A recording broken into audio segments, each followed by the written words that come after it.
శని త్రయోదశి రోజున ఉప్పుతో ఈరోజు వీడియోలో చెప్పుకునే విధంగా ఇలా చేస్తే మన ఇంట్లో ఉండే నరదిష్టి, చెడు దృష్టి, నెగిటివ్ ఎనర్జీ పూర్తిగా తొలగిపోతుంది.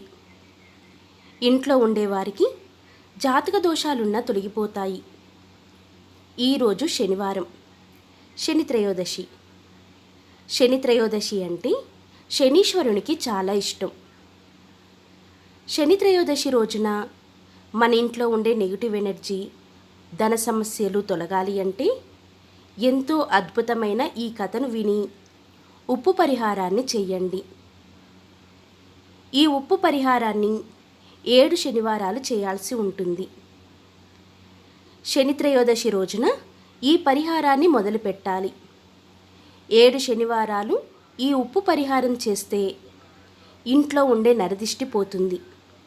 అంతేకాక జాతకంలో ఉండే శని దోషాలు, గ్రహ దోషాలు తొలగి ఆర్థిక సమస్యల నుండి బయటపడవచ్చు. ఈ ఉప్పు పరిహారం గురించి తెలుసుకునే ముందు శని త్రయోదశి రోజు తప్పనిసరిగా అందరూ వినవలసిన శనీశ్వరునికి సంబంధించిన అద్భుతమైన శక్తివంతమైన కథ గురించి ఈరోజు వీడియోలో మనం తెలుసుకుందాం. ఒకరోజు బృహతస్వుడు అనే ముని పాండవుల వద్దకు వచ్చాడు. ధర్మరాజు ఆ మునికి అతిథి సత్కారాలు చేసి కౌరవుల వలన తాము పడుతున్న బాధలన్నిటినీ వివరంగా చెప్పి, ఓ మహాత్మా, రాజ్యాన్ని, నివాసాన్ని పోగొట్టుకొని మాలాగా అడవిలో కష్టాలు పడుతున్నవారు ఎవరైనా ఉన్నారా? ఉంటే చెప్పండి అని అడిగాడు ధర్మరాజు. అప్పుడు బృహతస్వుడు ఇలా చెప్పాడు, ధర్మరాజా, నీవు కష్టాలు పడుతూ అడవులో ఉన్నా నీ వెంట నీ అన్నదమ్ములు, నీ భార్య, నీ మంచి కోరే స్నేహితులు నీ వెంట ఉన్నారు. పూర్వం నలుడనే మహారాజు నీలాగే జూదంలో సర్వం కోల్పోయి పుష్కరునికి రాజ్యాన్ని అప్పగించి భార్యా సమేతుడై అరణ్యాలకి వెళ్ళాడు అని అంటాడు ముని.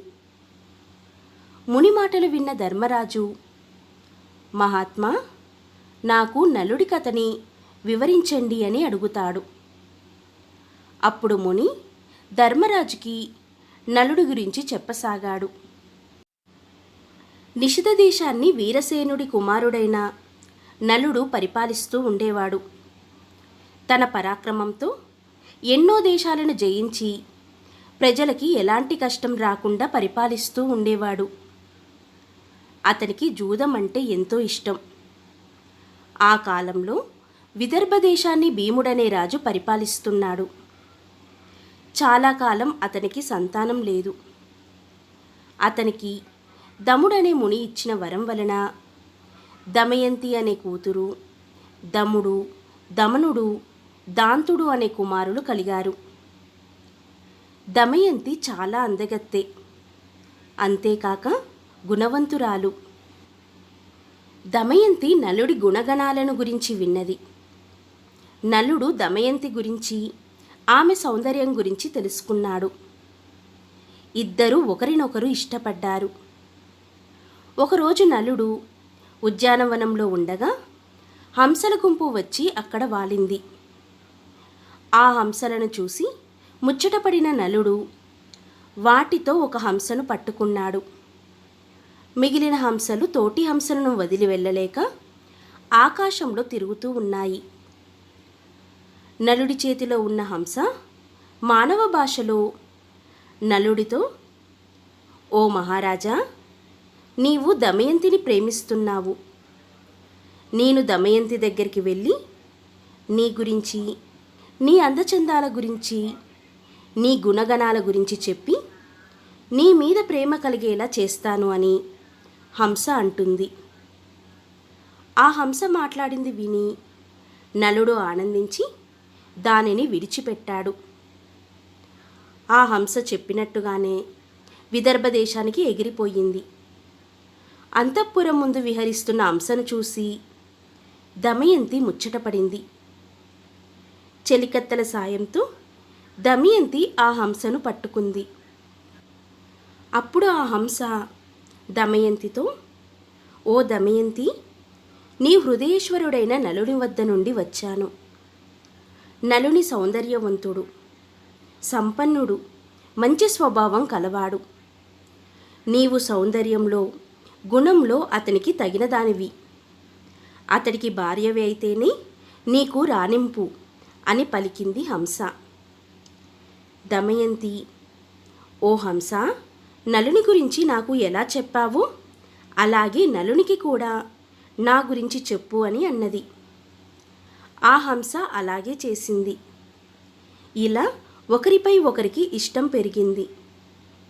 నలదమయంతుల ప్రణయ విషయం దమయంతి చెలికత్తెల ద్వారా తెలుసుకున్న భీమ మహారాజు తమ కుమార్తెకు స్వయంవరం ప్రకటించాడు. ఆహ్వానాన్ని అందుకున్న రాజులందరూ స్వయంవరానికి విచ్చేశారు. నలుడు కూడా స్వయంవరానికి బయలుదేరాడు. ఇంద్రుడికి దమయంతి స్వయంవరం విషయం తెలిసి దిక్పాలకులతో స్వయంవరానికి బయలుదేరాడు. మార్గమధ్యలో నలుణ్ణి చూసిన ఇంద్రుడు నలుడితో, రాజా, నీవు నాకు దూతగా పనిచేయాలి అని అన్నాడు. నలుడు, అలాగే చేస్తాను. ఇంతకీ మీరెవరు? నేను మీకేం చేయాలి అని అడిగాడు. అప్పుడు ఇంద్రుడు నలుడితో, నేను ఇంద్రుడను, వీళ్ళు దిక్పాలకులు. నీవు పోయి దమయంతికి చెప్పి ఆమె మమ్ముల్ని వరించేలా చేయాలి అని అన్నాడు ఇంద్రుడు. నలుడు, అయ్యా, మీకిది ధర్మమా? నేను కూడా అదే పని మీద పోతున్నా కదా అని అంటాడు.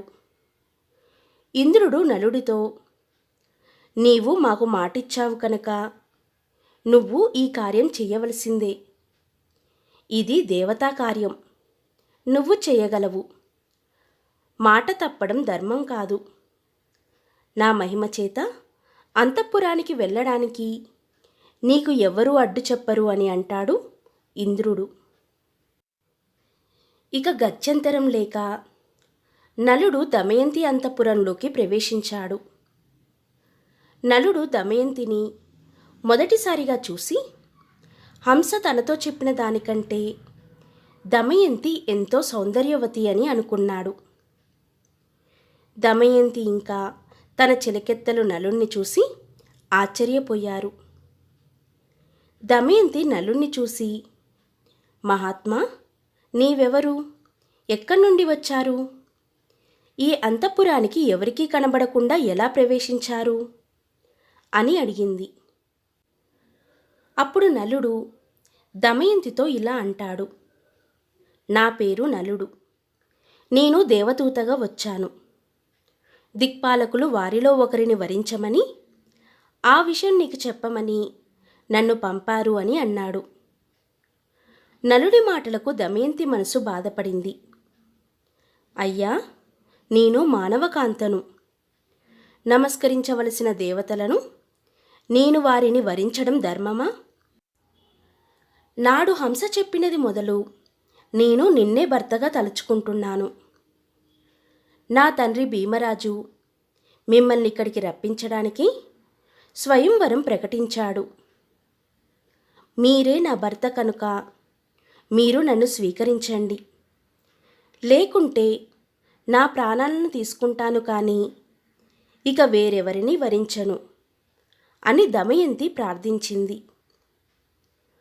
నలుడు దమయంతితో, దమయంతి, దేవతలు ఐశ్వర్యవంతులు, జనన మరణాలు లేనివారు. వారిని కాదని జనన మరణాలు కలిగిన నన్ను కోరుకోవడం న్యాయమా అని అన్నాడు. నలుడి మాటలు విని దమయంతి ఎంతో బాధపడింది. ఆమె నలుడితో, నేను ఒక ఉపాయం చెప్తాను. అందరి ముందు నేను దేవతలను ప్రార్థించి నేను నిన్ను వివాహం ఆడుతాను.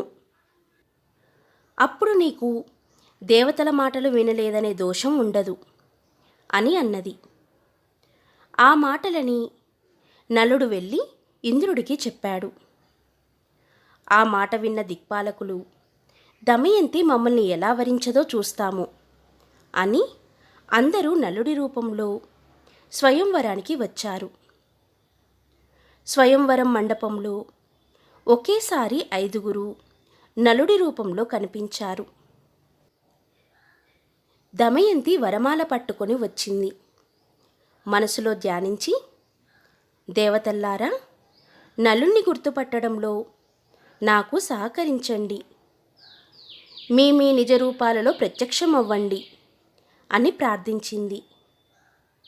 వారందరూ దమయంతిని కరుణించి వారి నిజ రూపాలలో ప్రత్యక్షమయ్యారు. నల దమయంతులకు వైభవంగా వివాహం జరిగింది. ఇంద్రాది దేవతలు అనేక వరాలు ఇచ్చి అనుగ్రహించారు. దమయంతి స్వయంవరం చూసి ఇంద్రాది దేవతలు దేవలోకానికి వెళ్తూ ఉండగా దేవతలకు శనీశ్వరుడు కనిపించాడు. ఇంద్రుడు శనీశ్వరుని చూసి ఎక్కడికి వెళ్తున్నావని అడిగాడు. భూలోకంలో జరుగుతున్న దమయంతి స్వయంవరానికి వెళ్తున్నానని చెప్పాడు శనీశ్వరుడు.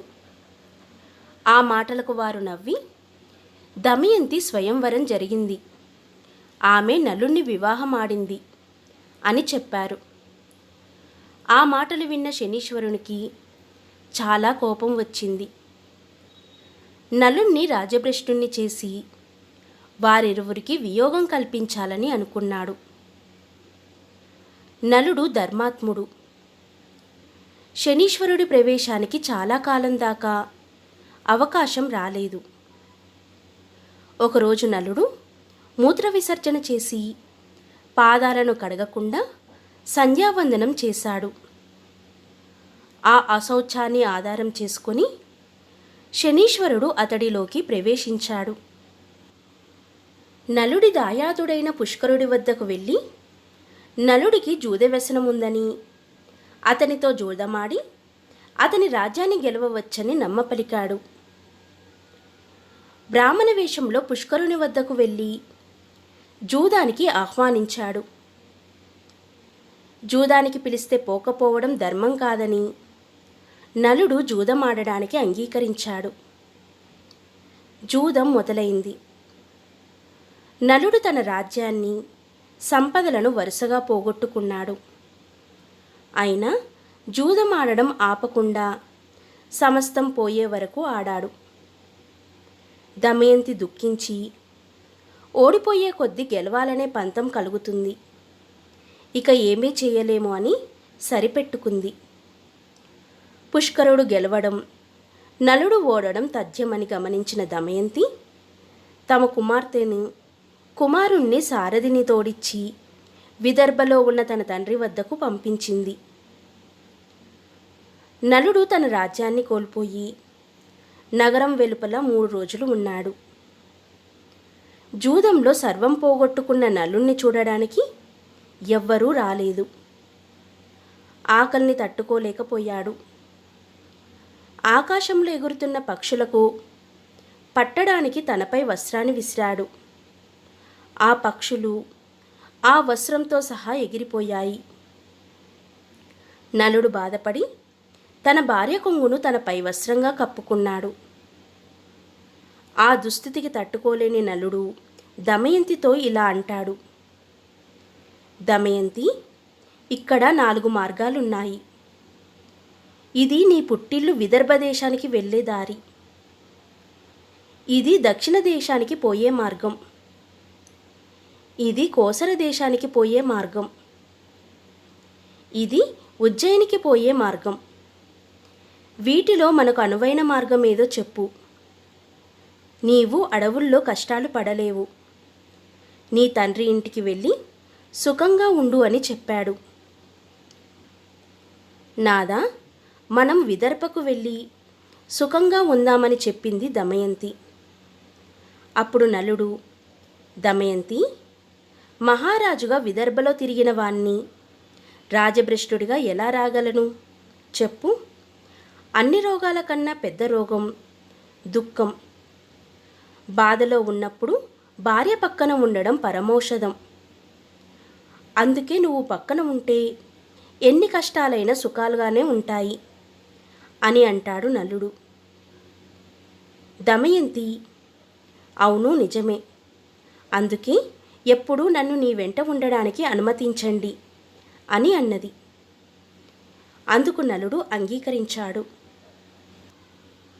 ఒకరోజు అడవిలో నలుడి తొడ మీద తలపెట్టుకొని దమయంతి నిద్రపోతుంది. ఆమెను చూసి నలుడు, ఈ సుకుమారి అడవుల్లో చాలా కష్టాలు పడుతుంది. నా వెంట ఉండడమే ఈమె కష్టాలకు కారణం. నేను లేకపోతే ఈమె పుట్టింటికి వెళ్ళి సుఖపడుతుందని మనసులో అనుకొని తాను ధరించిన చీర భాగాన్ని చింపి పైన వేసుకొని దమయంతిని వదలలేక విడిచి వెళ్ళాడు. నిద్రలేచిన దమయంతి భర్త పక్కన లేకపోవడం చూసి చాలా ఏడ్చింది. భర్తను తలుచుకుంటూ అడవిలో తిరుగుతున్న దమయంతిని ఒక కొండ చిలువ పట్టుకుంది. భయంతో దమయంతి కేకలు వేసింది. ఆ కేకలు విని ఒక కిరాతకుడు తన కత్తితో కొండ చిలువను చంపి దమయంతిని రక్షించాడు. ఆ కిరాతకుడు దమయంతి గురించి తెలుసుకున్నాడు. ఆమె నిస్సహాయతను తెలుసుకొని ఆమెను తాకాలని చూస్తే దమయంతి అతన్ని భస్మం చేసింది. భర్తను తలుచుకుంటూ దారి తెలియని అడవుల్లో వెళ్తూ ఉంటే ఆమెకు ఒక మునిపల్లె కనబడింది. అక్కడ ఆమె మునిశ్రేష్ఠులను చూసింది. మునులు దమయంతిని చూసి, అమ్మా, నీవెవరు? ఒంటరిగా ఎందుకు తిరుగుతున్నావు అని అడిగారు. అందుకు సమాధానంగా దమయంతి, ఓ మునులారా, నేను నలచక్రవర్తి భార్యను. నా పేరు దమయంతి. విధిరాత వలన నా భర్త నన్ను విడిచి వెళ్ళాడు. నాకు నా భర్త జాడ చెప్పగలరా? నా భర్త లేనిదే నేను జీవించలేను అని మునులను ప్రార్థించింది. అప్పుడు మునులు, అమ్మా, త్వరలోనే నీవు నీ భర్తను కలుస్తావు, బాధపడకమ్మా అని చెప్పి అక్కడి నుండి వెళ్ళిపోయారు. దమయంతి ఏడుస్తూ భర్తను వెతుక్కుంటూ అడవుల్లో తిరుగుతూ ఉంది. ఇంతలో అటుగా పోతున్న బాటసారులు దమయంతిని చూశారు. అందులో కొందరు ఆమెను పిచ్చిదని ఎగతాళి చేశారు. కొందరు ఆమెను మొక్కారు. వారిలో ఉన్న వ్యాపారి ఆమె గురించి తెలుసుకొని, అమ్మా, నేను నలుణ్ణి చూడలేదు, కానీ మేము చేదీ దేశానికి వెళ్తున్నాము అని అంటాడు. దమయంతి వారితో నేను కూడా మీ వెంట వస్తాను అని అంటుంది. ఆమెను తన వెంట తీసుకువెళ్తాడు వ్యాపారి. వారు అడవి మార్గంలో నడుస్తూ ఉండగా చీకటి పడుతుంది. రాత్రి నిద్రిస్తున్న సమయంలో ఒక ఏనుగు గుంపు వారిలో చాలామందిని తొక్కేసింది. వారిలో చాలామంది చనిపోవడం చూసి దమయంతి తన దురదృష్టానికి బాధపడింది. తను చంపలేదని ఏడుస్తున్న ఆమెను కొందరు బ్రాహ్మణులు ఓదార్చి ఆమెను సుబాహు నగరానికి తమ వెంట తీసుకువెళ్లారు. చేదీ దేశ రాజధాని సుబాహుపురం చేరింది. తన ఒళ్ళంతా దుమ్ముతో వీధిలో నడుస్తున్న దమయంతిని రాజమాత చూసి దాసీలను పంపి దమయంతిని అంతఃపురానికి పిలిపించింది. రాజమాత దమయంతితో, అమ్మా, నిన్ను చూస్తూ ఉంటే రాజకళ ఉట్టిపడుతుంది. నీవెవరు అని అడిగింది. అప్పుడు దమయంతి, అమ్మా, నా భర్త జూదమాడి రాజ్యాన్ని పోగొట్టుకున్నాడు. నన్ను అడవిలో ఒంటరిగా విడిచిపెట్టి వెళ్ళాడు. అతన్ని వెతుక్కుంటూ పిచ్చిదానిలా తిరుగుతున్నాను అని దమయంతి చెప్పింది. అప్పుడు రాజమాత, అమ్మా, నువ్వు ఇప్పటి నుండి నా దగ్గర ఉండు. నీకు ఏ లోటు రాకుండా నేను చూసుకుంటాను. నీ భర్తను వెతికిస్తాను అని చెప్పింది. దమయంతి అందుకు అంగీకరించి, అలాగే ఉంటాను, కానీ నేను సైరంతిగా నేను ఎవరి ఎంగిలి తినను, పరులకు కాళ్ళు పట్టను, పరపురుషులతో మాట్లాడను. కేవలం నా భర్తను వెతుకుతూ వెళ్ళే బ్రాహ్మణులతో మాత్రమే మాట్లాడతాను అని చెప్పింది. రాజమాత అందుకు అంగీకరించి తన కుమార్తె సునంద వద్దకు పంపింది. దమయంతి అక్కడే ఉండిపోయింది. దమయంతిని వదిలి వెళ్ళిన నలుడు అడవిలో ప్రయాణిస్తూ ఉండగా అడవి అంతటా మంటలు వ్యాపించాయి. ఆ మంటల మధ్య నుండి రక్షించండి రక్షించండి అనే ఆర్తనాదాలు వినిపించాయి. ఆ ఆర్తనాదం విని నలుడు మంటల మధ్య ఉన్న నాగకుమారుణ్ణి రక్షించాడు. ఆ పాము నలుణ్ణి కాటువేసింది. పాము కాటికి నలుడు వికృత రూపుడయ్యాడు. అప్పుడు ఆ పాము తన నిజరూపంతో ప్రత్యక్షమయ్యి నలుడితో, నలమహారాజా, నా పేరు కర్కోటకుడు. నేను నిన్ను కాటువేశానని భయపడకు. ఇక నిన్ను ఎవరూ గుర్తించరు. పాము కాటు నిన్నేమీ చెయ్యదు. నీ రాజ్యం నీకు ప్రాప్తిస్తుంది. నీ భార్య నీకు దక్కుతుంది. నీకు నీ నిజరూపం ఎప్పుడు కావాలన్నా నీవు నన్ను తలుచుకుంటే నీ వద్దకు ఒక వస్త్రం ఎగురుతూ వస్తుంది. దానిని కప్పుకుంటే నీ నిజరూపం నీకు వస్తుంది. మరొక విషయం చెబుతాను. ఇక్కడికి దగ్గరలో ఇక్ష్వాకు వంశస్థుడైన ఋతుపర్ణుడి రాజ్యం ఉంది. నీవు అక్కడికి వెళ్ళు. బహుకుడు అనే పేరుతో అతని దగ్గర రథసారథిగా చేరు. నీవు అతనికి అశ్వహృదయం అనే విద్యను ఇచ్చి అతడి నుండి అక్షహృదయం అనే విద్యను గ్రహించు అని చెప్పి కర్కోటకుడు వెళ్ళిపోతాడు. నలుడు ఋతుపర్ణుని వద్ద సారథిగా చేరాడు. అలాగే వంటశాలలో చేరి రుచికరమైన వంటలను వండిపెట్టసాగాడు. నలుడికి జీవనుడు సహాయకుడుగా ఉన్నాడు. ఎక్కడ ఉన్నా నలుడు ఎప్పుడూ దమయంతిని తలుచుకుంటూ బాధపడేవాడు.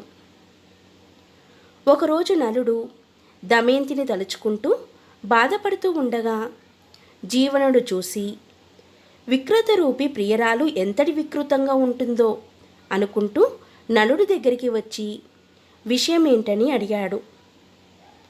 అందుకు నలుడు జీవనుడితో, అయ్యా, నాకు ప్రేయసి కూడానా? నాకు తెలిసిన ఒక సైనికుడు తన ప్రేయసి గురించి బాధపడుతూ ఉంటే చూశాను. అతన్ని అనుసరిస్తూ ఏడుస్తున్నాను అని అంటాడు. విదర్భ దేశంలో ఉన్న భీముడికి నలుని విషయం తెలిసాయి. తన కూతురు అల్లుడు ఏమయ్యారు అని పరితపించాడు. కూతుర్ని అల్లుణ్ణి వెతకడానికి నలువైపులా బ్రాహ్మణులను పంపించారు. ఎన్నో బహుమానాలను ప్రకటించారు. చేదీ దేశం చేరిన బ్రాహ్మణులు దమయంతి నుదురున ఉన్న పుట్టుమచ్చను చూసి ఆమెని గుర్తించారు. దమయంతితో, అమ్మా, నీ తండ్రి వద్ద నుండి వస్తున్నాను. అక్కడి వారంతా క్షేమంగా ఉన్నారు. నేను నీ సోదరుడి స్నేహితుణ్ణి అని అనగానే దమయంతి తన తండ్రిని, సోదరులను తలుచుకొని పెద్దగా ఏడ్చింది. అది చూసిన రాజమాత ఆ బ్రాహ్మణుని చూసి, ఓ బ్రాహ్మణోత్తమా, ఈమె ఎవరు? ఈమె ఎవరి భార్య? ఎవరి కూతురు?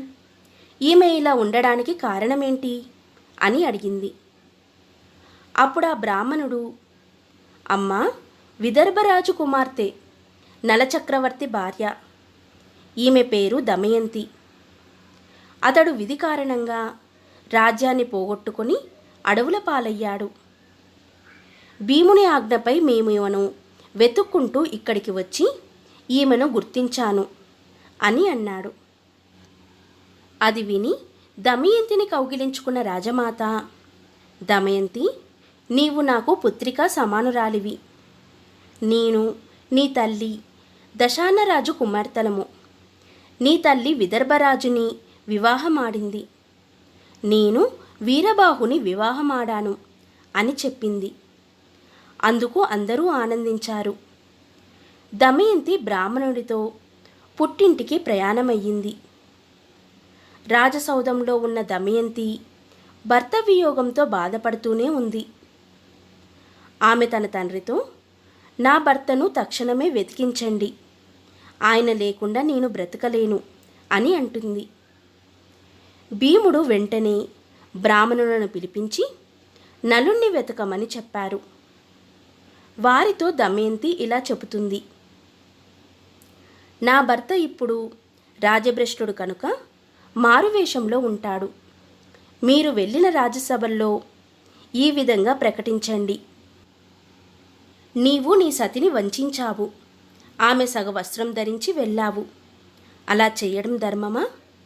నాపై కరుణ చూపు అని చెప్పండి. ఈ మాటలకు ఎవరైనా రోషపడి బదులిస్తే నా వద్దకు వచ్చి చెప్పండి అని అన్నది దమయంతి. నలుని జాడ తెలుసుకోవడానికి వెళ్ళిన వారిలో పర్ణాదుడు అనే విప్రుడు దమయంతితో, అమ్మా, నేను ఋతుపర్ణుని రాజ్యంలో నీవి చెప్పినట్లే చెప్పాను. అక్కడ ఒక కురూపి, వంటవాడు, రథసారథి, బాహుకుడు అనేవాడు నన్ను రహస్యంగా కలుసుకొని, అయ్యా, భర్త కష్టాల్లో ఉన్నా సహించి ఆచరించే భార్య ఇహలోకంలోనూ పరలోకంలోనూ సుఖపడుతుంది అని చెప్పాడు అని జరిగిన విషయం దమయంతితో చెప్పాడు. దమయంతి ఆలోచించగా, అతడు నలుడు కాకపోతే అలా ఎందుకు బదిలిస్తాడు అని అనుకుంది. తన అనుమానం నిజమా కాదా అని తెలుసుకోవడానికి తల్లి అనుమతితో సుదేవుడనే బ్రాహ్మణుణ్ణి పిలిపించింది. సుదేహ, నీవు ఋతుపర్ణుడనే రాజుతో, రాజా, భీముడు తన అల్లుడి కొరకు ఎంత వెతికినా ఫలితం లేదు కనుక ద్వితీయ స్వయంవరం ప్రకటించాడు. భూమండలంలోని రాజులంతా వస్తున్నారు. మరునాడే స్వయంవరం కనుక వెంటనే బయలుదేరండి అని చెప్పు అని చెప్పి పంపింది. సుదేవుడు ఋతుపర్ణుడితో దమయంతి చెప్పమన్నట్లే చెప్పాడు. దమయంతి బ్రాహ్మణుని ద్వారా పంపిన సందేశం విని ఋతుపర్ణుడు స్వయంవరానికి వెళ్ళాలి అని అనుకున్నాడు. ఒక్క రోజులో విదర్భను చేరుకోవడం ఎలా అని రథసారథి అయిన బాహుకుణ్ణి పిలిచి, బాహుక, దమయంతికి ద్వితీయ స్వయంవరం ప్రకటించారు. నాకు చూడాలని ఉంది. ఒక్క రోజులో మనం విదర్భకు వెళ్ళాలి. నీ అశ్వసామర్థ్యం ప్రకటించు అని అంటాడు. సరే అని చెప్పిన బాహుకుడి మనసు కలతకు గురైంది. నేను అడవిలో తనను నిర్దాక్షిణ్యంగా వదిలి రాబట్టే కదా దమయంతి రెండవ స్వయంవరం ప్రకటించింది. అవివేకులైన పురుషులు తాము ఏమి చేసినా భార్య ప్రేమిస్తుందని అనుకుంటారు. కానీ అది నిజం కాదు. నా మీద కలిగిన కోపంతో దమయంతి ఇలా చేసిందని దుఃఖించాడు.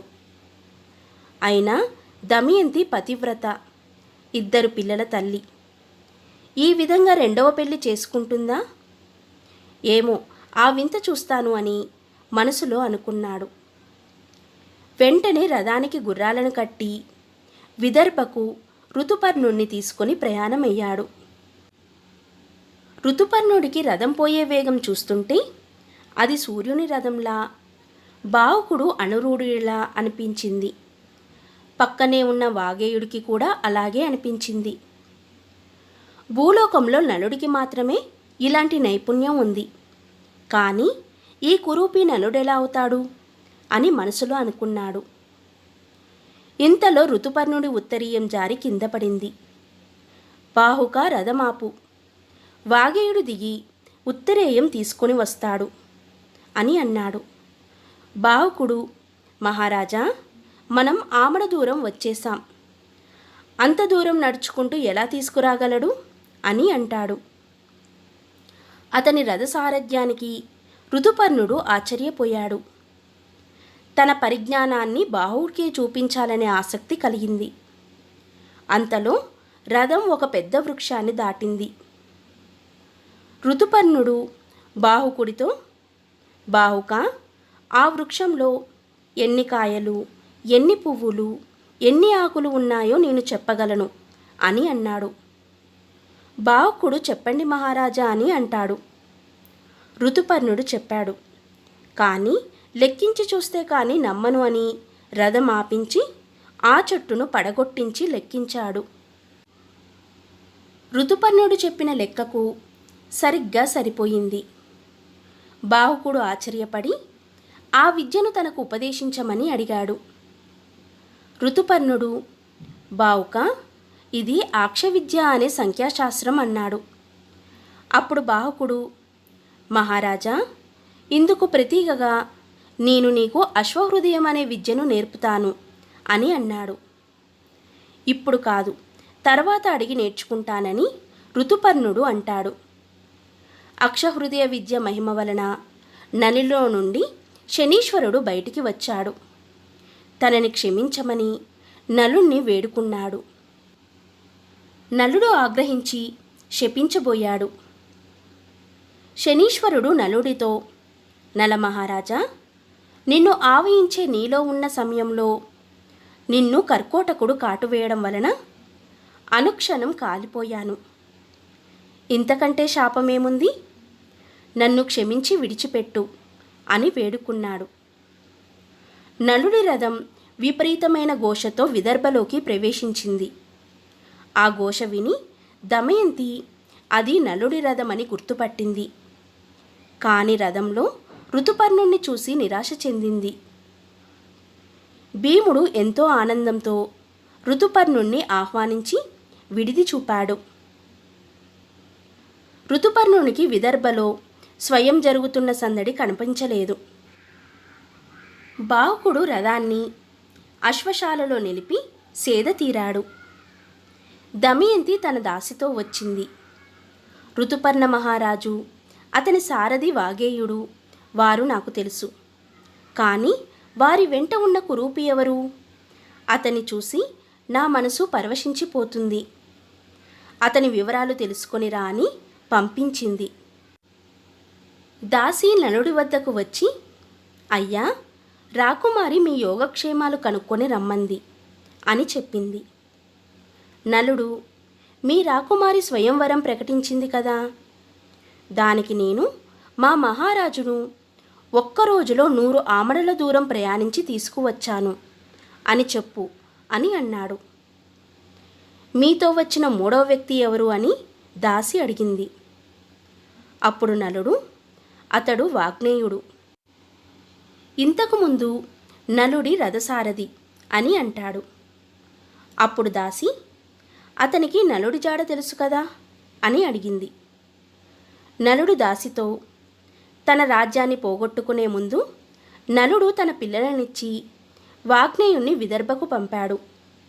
ఆ తర్వాత వాగ్నేయుడు ఋతుపర్ణుని వద్ద సారథిగా చేరాడు. నలుడి గురించి నలుడికి తెలియాలి, లేదా అతని భార్యకు తెలియాలి. వేరొకరికి తెలిసే అవకాశం లేదు అని అన్నాడు బాహుకుడు. అప్పుడు దాసి, అయ్యా, నలుడు తనని ప్రాణప్రదంగా చూసుకునే భార్యను నిర్దాక్షిణ్యంగా అడవిలో విడిచి వెళ్ళాడు. దమయంతి నలుడు విడిచి వెళ్ళిన సగం చీరను ధరించి కాలం గడుపుతుంది. ఆమెనిలా విడిచి వెళ్ళడం ధర్మమా అని అడిగింది. ఆ మాటలు విన్నాక నలుడి కంట నీరు ఆగలేదు. దాసికి తెలియకూడదని మొహం తిప్పుకున్నాడు. దాసి దమయంతికి జరిగిందంతా వివరించింది. దమయంతి దాసితో, సందేహం లేదు, అతడు నలుడే. కానీ ఈ వికృత రూపం ఏంటి? అతను వంటవాడు అని చెప్పారు కనుక వంట ఎలా చేస్తాడో పరీక్షించు అని దాసిని పంపింది. దాసి వెళ్ళి నలుణ్ణి నిశితంగా పరిశీలించి, అమ్మా, అతను సామాన్యుడు కాదు. అతడు ఏ పనైనా సునాయాసంగా చేస్తున్నాడు. అతడు గడ్డిని విదిలిస్తే మంటలు వస్తున్నాయి. మంట పూర్తయ్యే వరకు అలా మండుతూనే ఉన్నాయి. వంటలు అద్భుతంగా ఉన్నాయని దాసి దమయంతికి చెప్పింది. దమయంతి నలుడు వండిన వంటలను తెప్పించి రుచి చూసి, సందేహం లేదు, ఇవి నలుడి వంటలే అని గ్రహించి దాసితో తన పిల్లల్ని నలుడి వద్దకు పంపించింది. నలుడు పిల్లల్ని చూసి చలించి ఎత్తుకొని ముద్దాడాడు. దాసితో, అమ్మా, ఏమీ అనుకోవద్దు, వీళ్ళని చూస్తే నా బిడ్డలు గుర్తుకు వచ్చారు, అందుకే అలా చేశాను. ఇక నువ్వు నా వద్దకు రావద్దు. ఎవరైనా చూస్తే ఏదైనా అనుకుంటారు. అయినా మేము విదేశాల నుండి వచ్చిన అతిథులం. మాతో మీకేం పని అని అన్నాడు.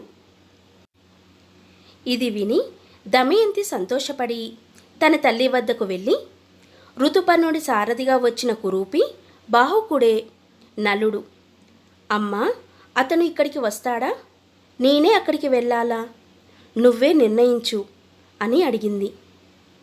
భీమరాజు అనుమతితో బాహుకుణ్ణి దమయంతి దగ్గరికి రప్పించింది. దమయంతి నలుణ్ణి చూసి, అయ్యా, నిస్సహాయంగా ఉన్న నన్ను నా భర్త నలమహారాజు నట్టడివిలో నిర్దాక్షిణ్యంగా వదిలి వెళ్ళాడు. అలా సంతానవతి అయిన నన్ను విడిచిపెట్టడం ధర్మమా? అలా చేయడానికి నేనేమి అపకారం చేశాను? అగ్నిసాక్షిగా విడవను అని నాకు ప్రమాణం చేసిన నా భర్త అలా చెయ్యవచ్చా అని బాధపడింది. ఆ మాటలకు నలుడు, సాధ్వి, నన్ను ఆ సమయంలో శనీశ్వరుడు ఆవహించి ఉన్నాడు. అందువలన నేను అలా చేశాను. జూదంలో సర్వం పోగొట్టుకొని బాధలు పడుతున్న నేను, నాతో పాటు బాధలు పడుతున్న నీ బాధలను చూడలేక నిన్ను విడిచి వెళ్ళాను. అలా చేస్తే నువ్వైనా నీ తండ్రి ఇంటికి వెళ్ళి సుఖంగా ఉంటావని అలా చేశాను. నీపై అనురాగంతో మిమ్మల్ని చూడడానికి నేను ఇక్కడికి వచ్చాను.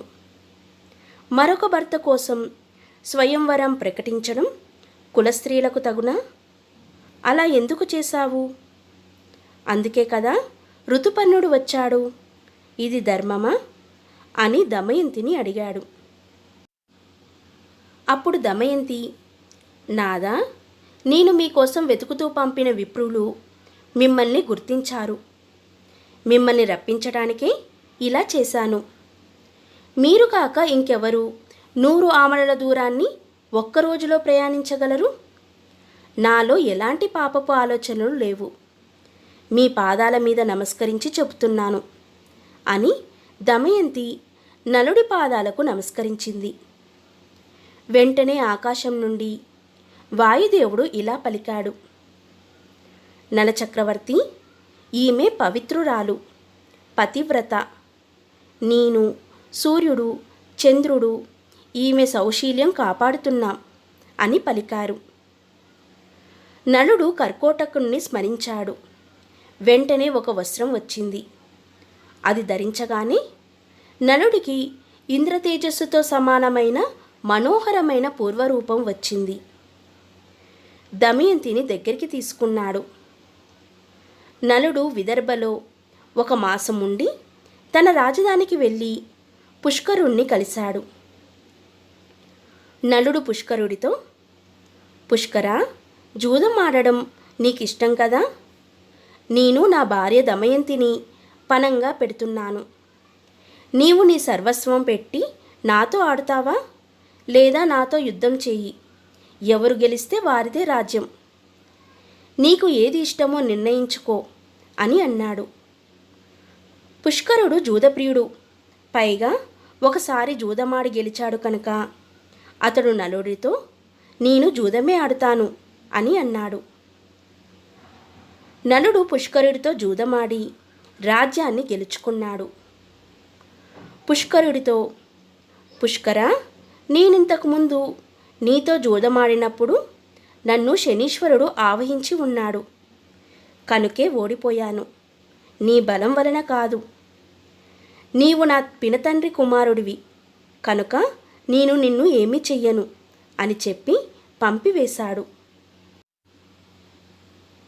ఈ కథ వల్ల మనం తెలుసుకోవాల్సింది ఏంటంటే, శనీశ్వరుడు ఎవరినైనా పట్టి పీడిస్తే వాళ్ళకి అష్టకష్టాలు తప్పవు. అదేవిధంగా ఎవరైతే భక్తి శ్రద్ధలతో శనీశ్వరుని నమ్ముకుంటారో వాళ్ళకి తప్పకుండా జీవితంలో సుఖ సంతోషాలు ఉంటాయి. అయితే ఈ శని త్రయోదశి రోజున ఒక గాజు లేదా మట్టి పాత్రలో రాళ్ళ ఉప్పును తీసుకొని ఇంటి ప్రధాన ద్వారం తలుపు వెనుక భాగంలో గాజు లేదా మట్టి పాత్రను, మనం ఎందులో అయితే రాళ్ళ ఉప్పును తీసుకున్నామో ఆ పాత్రని ఈ శని త్రయోదశి రోజున పెట్టాలి. ఇలా శని త్రయోదశి రోజున ప్రారంభించి 7 శనివారాలు ఈ విధంగా గాజు లేదా మట్టి పాత్రలో రాళ్ళ ఉప్పును పెట్టాలి. ప్రతి శనివారం రాళ్ళ ఉప్పును మారుస్తూ ఉండాలి. ఇలా 7 శనివారాలు చేయాలి. మార్చిన రాళ్ళ ఉప్పును ఎవరూ తొక్కని ప్రదేశంలో అయినా వేయాలి లేదా ప్రవహించే నీటిలో అయినా కలపాలి. ఇలా శని త్రయోదశి రోజున ప్రారంభించి 7 శనివారాలు ఈ విధంగా ఇంటి ప్రధాన ద్వారం తలుపు వెనుక భాగాన పెడితే ఇంట్లో ఉండే చెడు శక్తిని, దుష్టశక్తిని ఆ ఉప్పు లాగేసుకుంటుంది. ఇంట్లో నెగిటివ్ ఎనర్జీ తొలగిపోవడం వలన ఆర్థిక సమస్యలు, కుటుంబ కలహాలు, శనిగ్రహ దోషాలు, నరదిష్టి మొత్తం తొలగిపోతుంది.